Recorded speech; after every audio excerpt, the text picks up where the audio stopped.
Okay, so if I were to change 5/8 to a decimal, I'm using my calculator, I get 0.625. I know that that is a decimal that ends. That means it's terminating. It doesn't repeat, so it doesn't matter, but this is a terminating decimal. Therefore, if we look at our definitions in our chart, that tells us that we have a rational number. Okay? So that's the first example.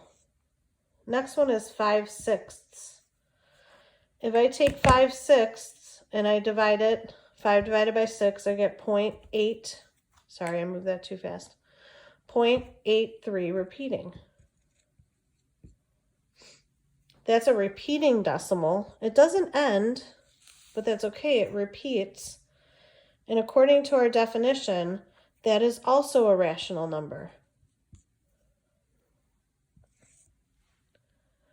Then the last example we have is the square root of 19. If I were to take the square root of 19,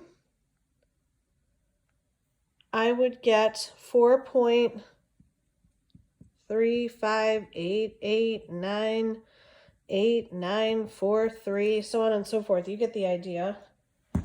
That does not terminate, so it's non-terminating and it's non-repeating.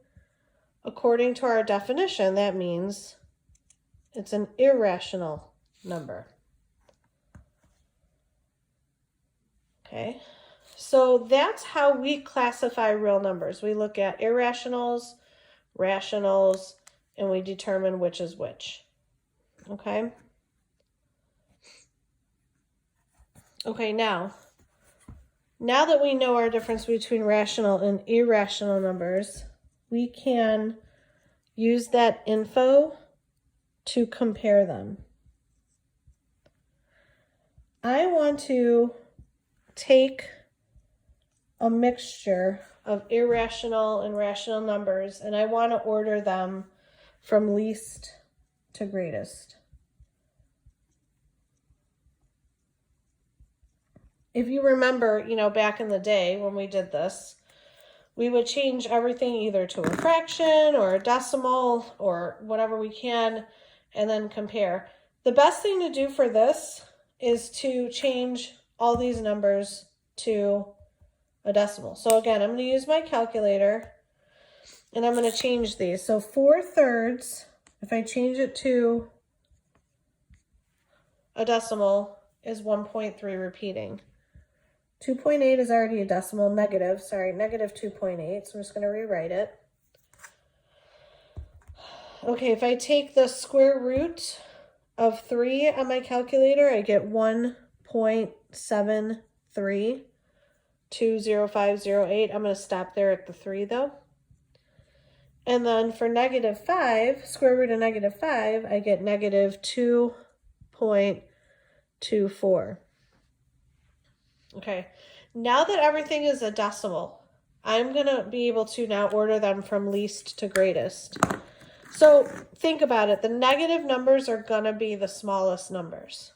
Okay, so I'm going to start off with this guy. This is my smallest number, -2.8.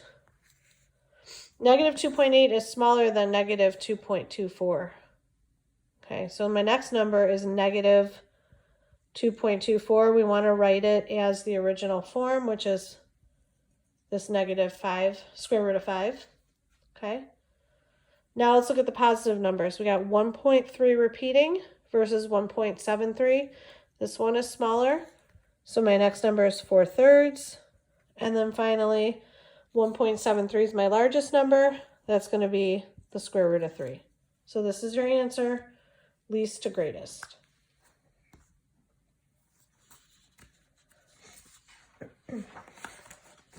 So that's 9.4 in a nutshell. I'm going to have a Google form ready for you to type your answers in, but your first portion of the homework is page 499, numbers 13 to 27 odd, and numbers 28 to 31 all.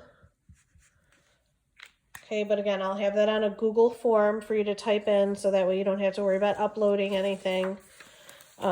Having said that, make sure you do your homework just as you normally would on a piece of paper, right? And, you know, ready to show your work if needed. Okay, the next part of this lesson is going to cover 9.5, which is the distance and midpoint formula.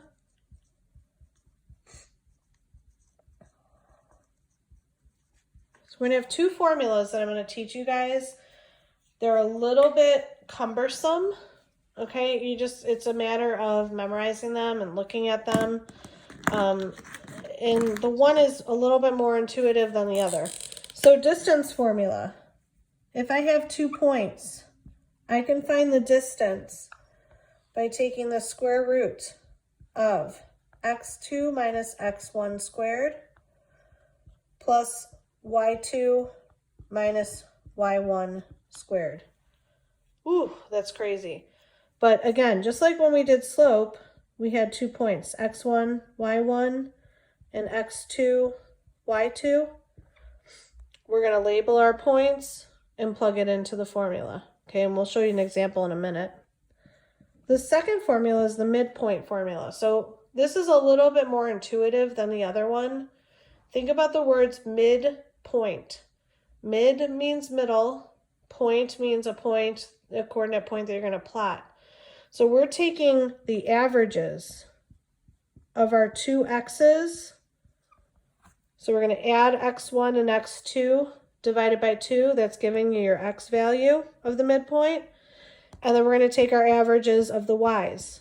y1 plus y2 divided by 2.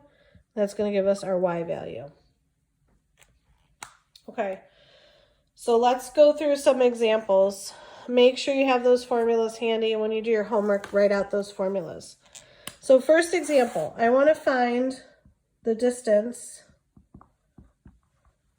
between 6'3" and 5'7".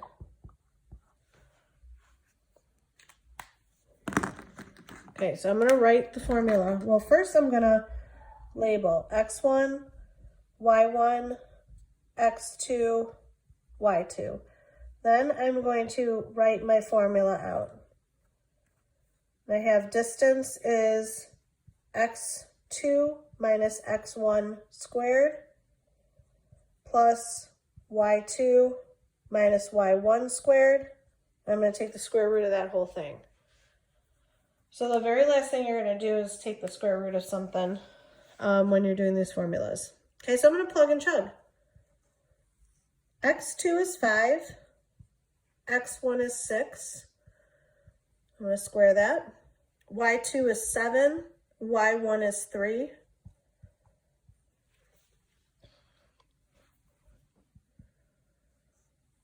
Okay, so I have 5 minus 6 is -1.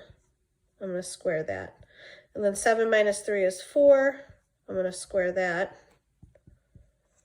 1 squared is 1. Or a -1 squared is 1, because -1 times -1 is 1. And then 4 squared is 16, right? So 1 plus 16 is 17. I cannot reduce this anymore, so I'm going to leave this just like that as my answer. Okay, square root of 17 is the distance between 6'3" and 5'7". Okay, all right.